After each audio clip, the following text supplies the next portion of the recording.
சென்னை மேற்கு தாம்பரம் பெரியார் நகரில் மழை வெள்ளத்தால் சூழப்பட்ட பகுதியில் சிக்கிக்கொண்ட மக்களை தீயணைப்பு படையினர் படகுகள் மூலம் மீட்டு வருகின்றனர்.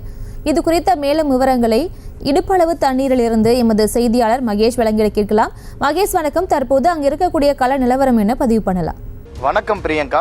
மிஜாங் புயலானது சென்னை, திருவள்ளூர், காஞ்சிபுரம் ஆகிய மாவட்டங்களை கடுமையாக புரட்டி போட்டிருக்கிற சூழ்நிலையில் மேற்கு தாம்பரம் பகுதிக்குட்பட்ட வசந்தம் நகர், அதே போல துர்கா நகர், சமத்துவ பெரியார் நகர் உள்ளிட்ட பகுதியில் கடுமையான வெள்ளமானது சூழ்ந்து பொதுமக்கள் 3 நாட்களுக்கு மேலாக இங்கு சிக்கியிருக்கக்கூடிய சூழ்நிலையில் தீயணைப்பு வீரர்கள், அதே போல NDRF வீரர்கள், தேசிய பேரிடர் மீட்பு குழுவைச் சேர்ந்த சுமார் 500க்கும் மேற்பட்ட வீரர்கள் 3 நாட்களுக்கு மேலாக போராடி பொதுமக்களை மீட்கக்கூடிய பணியில் ஈடுபட்டு இருக்காங்க.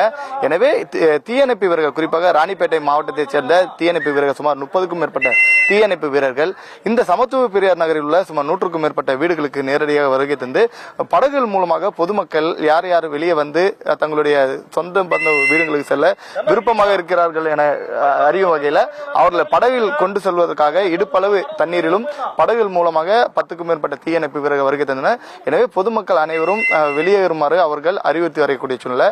பொதுமக்கள் யாரும் இந்த படகில் ஏறி வெளியே செல்ல முன்வராத காரணமாக படகில் கொண்டு வந்த தண்ணீர் மற்றும் பிஸ்கெட் பாக்கெட்டுகளை பொதுமக்களுக்கு விநியோகம் செய்யக்கூடிய பணியில தீயணைப்பு வீரர் ஈடுபட்டிருப்பதான் பார்க்க முடியுது. குறிப்பாக 10க்கும் மேற்பட்ட வீரர்கள் நீந்தி வந்து பொதுமக்களை ஆறுதல் படுத்தியும் விரைவாக வெள்ள நீர் வடிய அரசு நடவடிக்கை எடுக்கும் என அவர்கள் உத்தரவாதம் அளித்து வரக்கூடிய சூழ்நிலை. இந்த பகுதி தண்ணீர்ல பாம்பு, பூரான், பள்ளி உள்ளிட்ட ஜந்து வகைகள் அதிக அளவில் உலா வருவதன் காரணமாக பொதுமக்கள் அச்சத்தில் தான் இருக்க வேண்டிய சூழ்நிலை ஏற்பட்டுள்ளது. அவ்வப்பொழுது தன்னார்வலர்களும் அதே போல அரசு அதிகாரிகள் சார்ந்த பல்வேறு துறையை சார்ந்தவர்களும் பொதுமக்களுக்கு தேவையான உணவு உள்ளிட்ட பால் பொருட்கள் கொண்டு வந்தாலும் முறையாக அனைத்து மக்களுக்கும் வழங்கப்படவில்லை என குற்றச்சாட்டு எழுந்துள்ளது. மேலும் இந்த பகுதியை சுற்றி அதிக அளவு வெள்ள நீர் பாய்ந்து ஓடுவதன் காரணமாக பொதுமக்களை மீட்க அதிக அளவு படகுகளும் அதிக அளவு மீட்பு உபகரணமும் கொண்டு வர வேண்டும் என்பதுதான் இந்த பகுதி மக்களுடைய கோரிக்கையாக உள்ளது. விரைவில் அந்த நடவடிக்கையை அரசு எடுக்க வேண்டும் என்பதுதான் இவருடைய கோரிக்கையாக உள்ளது. செய்திகளை உடனுக்குடனும் துல்லியமாகவும் தெரிந்து கொள்ள சப்ஸ்கிரைப் பண்ணுங்க.